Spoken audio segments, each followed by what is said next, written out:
গৌরী, তোমায় যেটা শিখিয়েছিলাম সেটা মনে আছে তো? ভাই তুই শোন তো, আয় আমার কাছে। এটা ধর। এটা কি? এটা একটা গিফট। ফুলসজ্জার রাতে বউকে একটা গিফট দিতে হয়। আই এম শিওর তুই কিনতে পারিসনি, টাইম পাসনি, তাই আমি নিয়ে এসেছি। গৌরীকে এটা দিয়ে দিস, কেমন? আচ্ছা বেশ। এই মুক্তা, কি করছিস? আয়। হ্যাঁ আসছি। আসলাম দাদা ভাই। তুই চল তো, বড্ড পেকেছিস তুই, চল।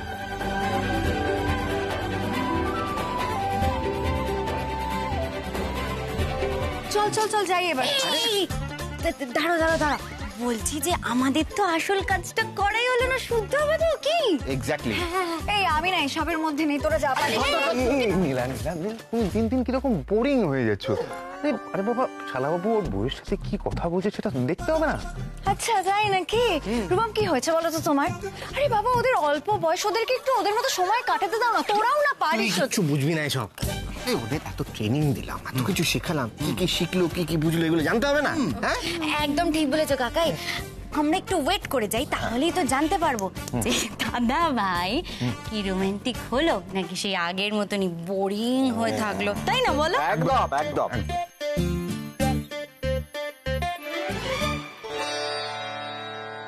কি হয়েছে গৌরী? মুখ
তুমি এখানে কি করছো? হ্যাঁ, সারাক্ষণ শুধু বড়দের মাঝখানে কথা শোনা। যাও ঘরে যাও। কেন? আমি একটু শুনতে পারি না তোমাদের কথা। না পারো না, আমি ছেলে পাগল হয়ে যাবো। চলো ঘরে চলো, চলো চলো ঘরে চলো। ও একেবারে পাগলের দল এখানে।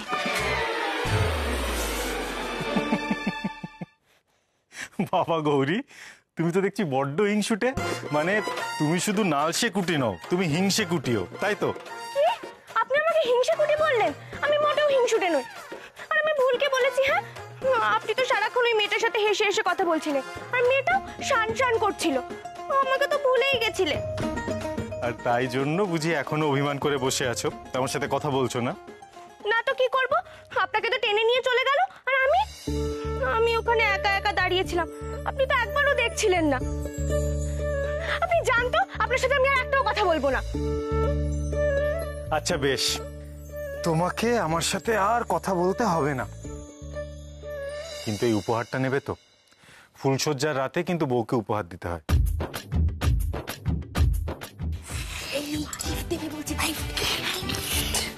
এটা কিন্তু মানতে হচ্ছে, দাদা ভাই কিন্তু একটু হলেও রোমান্টিক হয়ে আছে। ট্রেনিং কাজে লেগেছে। উপহার আমার জন্য? নাও খুলে দেখো পছন্দ হলো কিনা।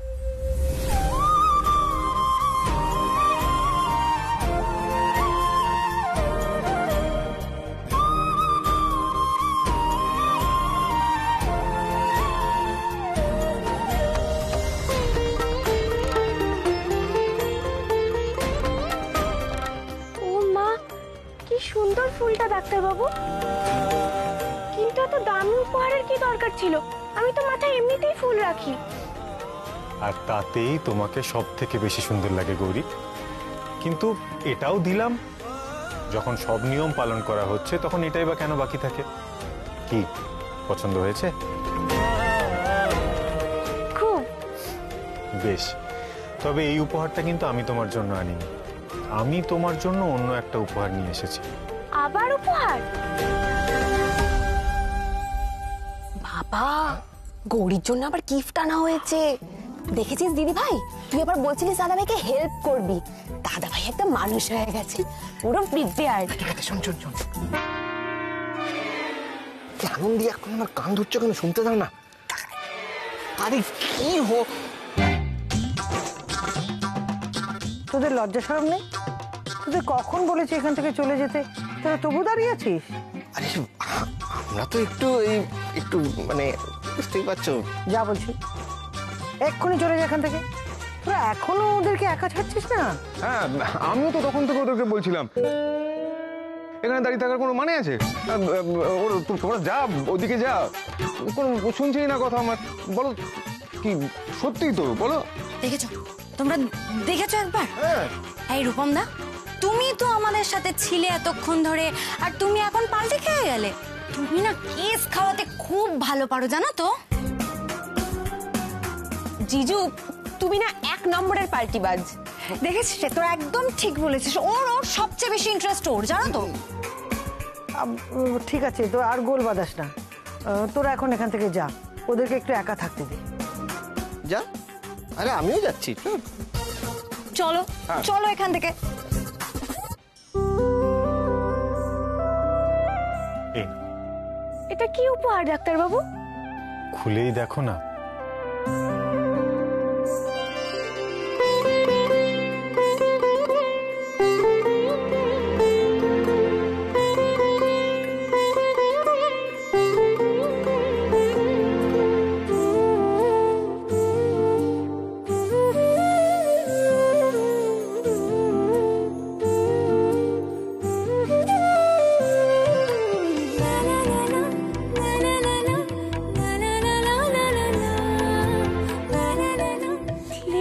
চক।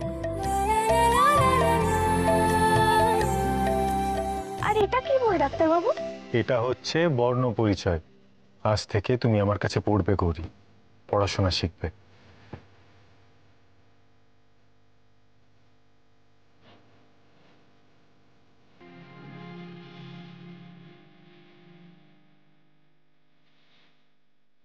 আপনি সত্যি বলছেন ডাক্তারবাবু? আমি পড়বো? সত্যি।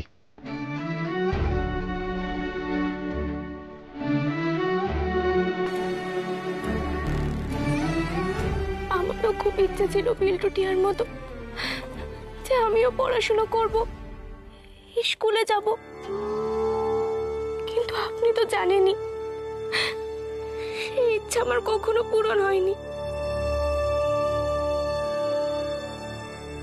আচ্ছা ঠিক আছে, এখন এত ইমোশনাল হওয়ার কোনো প্রয়োজন নেই। শেখার কোনো বয়স হয় না গৌরী। তখন শিখতে পারোনি তো কি হয়েছে, এখন শিখে নেবে। আর তুমি খুব বুদ্ধিমতী মেয়ে গৌরী, আমি নিশ্চিত যে তুমি খুব তাড়াতাড়ি সব শিখে যাবে।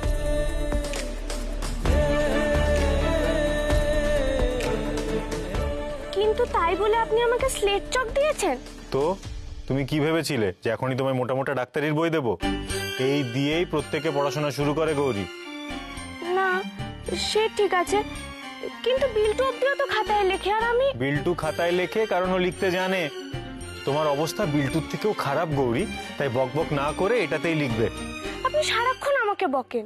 আর একটা কথা বললেন এবার কান ধরে দাঁড় করিয়ে রেখে দেবো।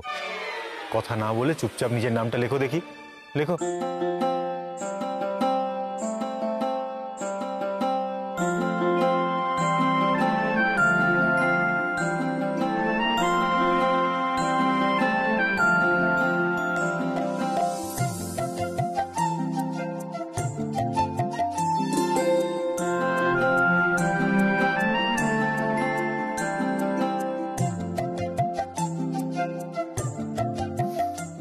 এই তো পারলে, তার মানে তোমার অক্ষর জ্ঞান আছে।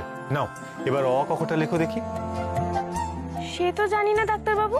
মানে তুমি তোমার নাম লিখতে পারো অথচ অক্ষর জ্ঞান নেই, এ কেমন কথা গৌরী? না, আপনাকে তো বলেছিলাম যে দাদু শুধু ওইটুকুই শিখিয়েছিল, মানে কিভাবে লিখতে হয় আমি সেইটুকুই পারি, এটা ছাড়া তো আর আমি কিছু জানি না। তার মানে গৌরীর অক্ষরের কোনো জ্ঞান নেই, ওর নামটাকে ও শুধু ছবির মতো করে মনে রেখেছে। আচ্ছা ঠিক আছে, আমি শিখিয়ে দিচ্ছি।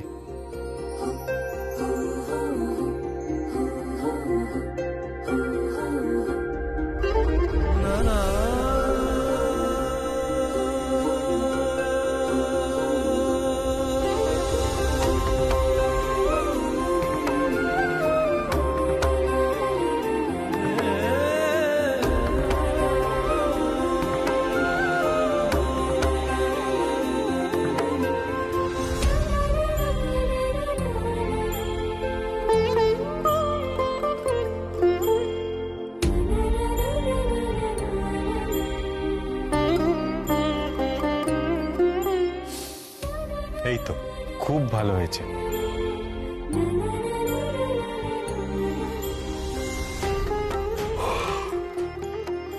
চলো গৌরী, এবার ঘুমিয়ে পড়ো, অনেক রাত হয়েছে, বাকিটা আবার কাল হবে। না ডাক্তারবাবু, আর একটু লিখি না।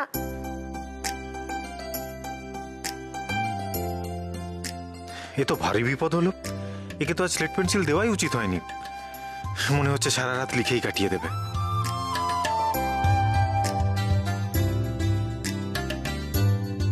গৌরী দাও, এগুলো দাও, অনেক হয়েছে। আর না, খবরদার আজকে আর না, দাও। না লিখি না ডাক্তারবাবু, এরকম করছেন কেন? বললাম তো আজকে আর না, তোমার সবকিছুতেই বাড়াবাড়ি। দাও, আমায় দাও। ডাক্তারবাবু এরকম বাকিটা কাল হবে।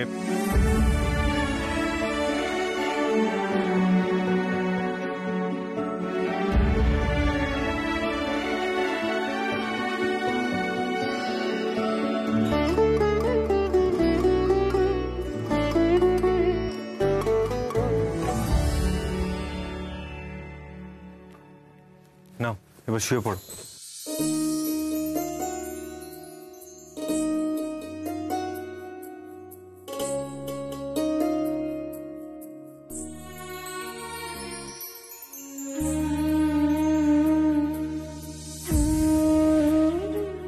আপনি শোবেন না? হ্যাঁ শোবো তো। আচ্ছা।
গৌরী, কিছু মনে করবেন না ডাক্তারবাবু, আসলে জড়িয়ে ধরে না শুলে না আমার ঘুম আসে না। বিল্টুকেও তো এভাবেই জড়িয়ে ঘুমাতাম, ওই অভ্যেসটা রয়ে গেছে।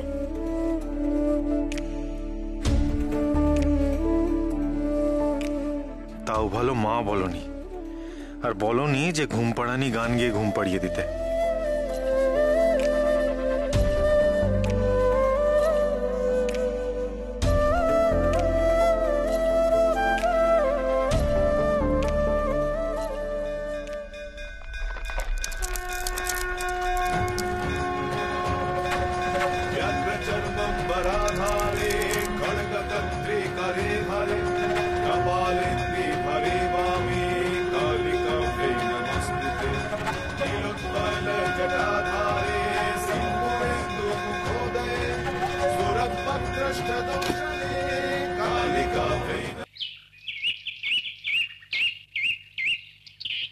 মা মা গো,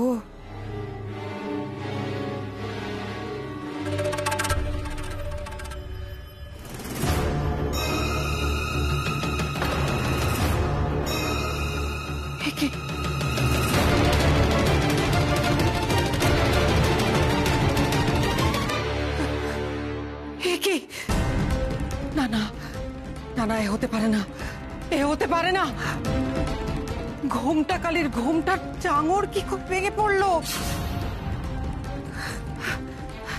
মৃন্ময় বাবুর ভাই এসেছিলেন ঠিকই, কিন্তু তার সঙ্গে তো আমার এমন কিছুই ঘটেনি যার জন্য এটা হতে পারে।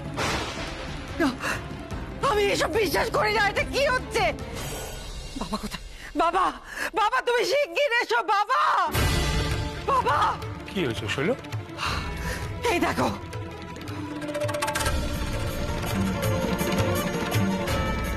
দেখেছো তুমি বাবা?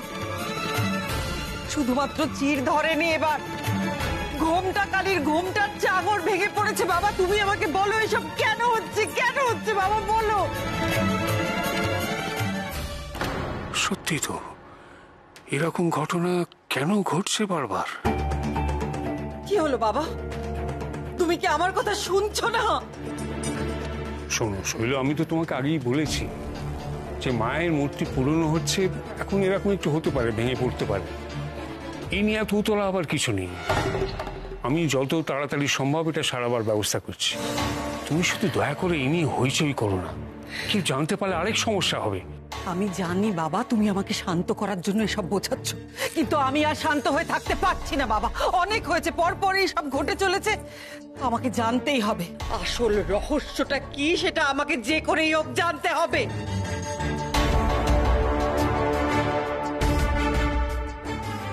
রহস্য তো আছেই, কিন্তু এই কথা যে তোমায় বলা যাবে না শৈল, তাহলে তুমি নিজের প্রতি বিশ্বাস হারাবে।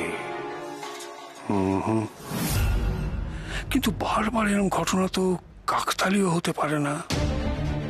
কাল কি এমন আশ্চর্য ঘটনা ঘটেছে যে এরকম হলো? আশ্চর্য কিছু ঘটেছে কিনা জানি না, তবে কাল একজনের ফুলশয্যা ছিল। তবে কি সেই ফুলশয্যার সাথে এর কোনো যোগ আছে?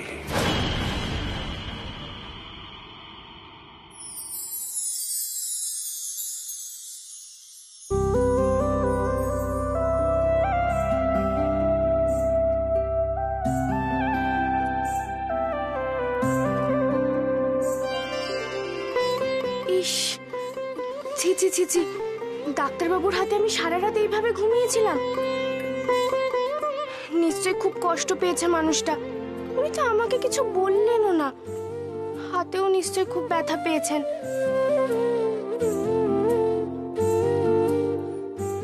তো সকাল হয়ে গেছে। না বাবা, এবার উঠি।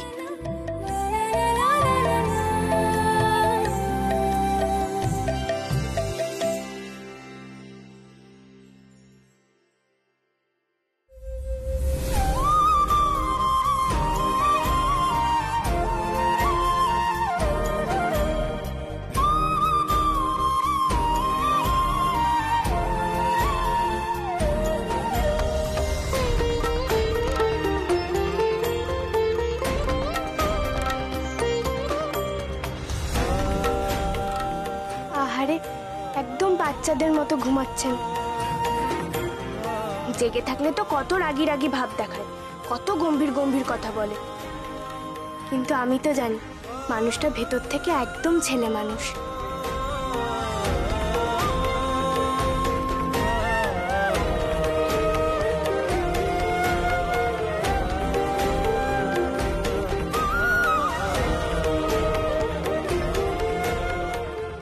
আপনি ঘুমোন ডাক্তারবাবু, আমার কি আর শুয়ে থাকলে চলবে? কত কাজ আছে, ফুল তুলতে যেতে হবে, আবার স্নান করে মায়ের কাছে যেতে হবে। না বাবা, যাই, আর সত্যিই অনেক দেরি হয়ে যাবে।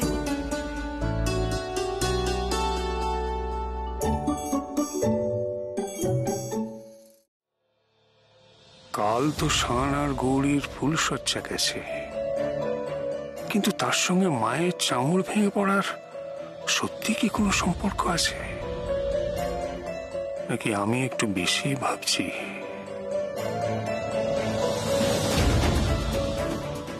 এত গভীর চিন্তায় তুমি যে মগ্ন হয়ে আছো সেটা তো আমি বুঝতে পারছি বাবা। বলো, কি লুকোচ্ছ তুমি আমার কাছ থেকে? আমাকে সত্যি করে বলো বাবা। শৈল খুব ঘাবড়ে গেছে, ওকে এখন মানসিক জোর দেওয়া দরকার। না না না শৈল, শৈল, আমি ভাবছি যে যদি এই ঘটনার কোনো কারণ থেকেও থাকে তাহলে সেটা তোমার সঙ্গে সম্পর্কিত। আমার সঙ্গে সম্পর্কিত মানে? তার মানে মহাদেবের অংশ তোমার কাছাকাছি আসতে চাইছেন, তাই এসব ঘটছে। তুমি তো জানো যেদিন মায়ের সঙ্গে মহাদেবের অংশ মিলিত হবে সেদিনই ঘোমটাকালীর ঘোমটা খুলে যাবে। এই জনশ্রুতি মিথ্যে হতে পারে না শৈল, কিন্তু তার আগে তোমাকে খুঁজে বার করতে হবে কে সেই মহাদেবের অংশ। তুমি একদম ঠিক বলেছ বাবা। এত কিছু ঘটে চলেছে যে এই এত বড় কথাটাই আমার মাথা থেকে বেরিয়ে গেছিল। তুমি তো একদম ঠিক বলছো বাবা। আমি কথা দিচ্ছি তোমায়, এখন থেকে আমি শুধু এই চেষ্টাই করব। কিন্তু তার আগে যতদিন না আমরা নিশ্চিত হতে পারছি যে কে মহাদেবের অংশ, ততদিন এটা গোপন রাখতে হবে শৈল। বাইরে কারোর সামনে প্রকাশ করা চলবে না। তার চেয়ে মূর্তি সারানোটাই শ্রেয়। সামনে রক্ষাকালীর পুজো আছে, তার আগেই মূর্তি সারিয়ে ফেলতে হবে। আমি জানিয়ে দিচ্ছি, আপাতত মন্দির বন্ধ থাকবে। আমি সব ব্যবস্থা করছি শৈল। মা গো,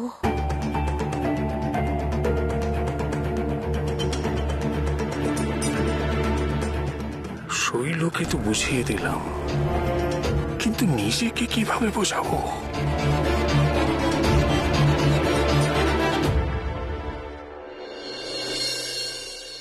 মাগো, বেলা হয়ে গেছে, এবার উঠে পড়তে হবে। আর ঘুমালে কিন্তু চলবে না।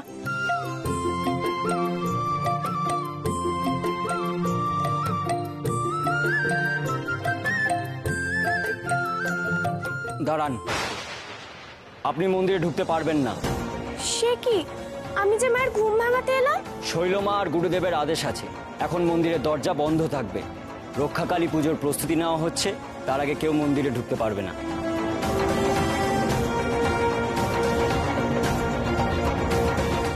পুজো হবে বলে দরজা বন্ধ? কি জানি বাবা, কি আর করা যাবে। না থাক, শৈল মায়ের আদেশ আমি কিছুতেই অমান্য করব না। এমনিতেই উনি রেগে আছেন, আরো রেগে যাবেন।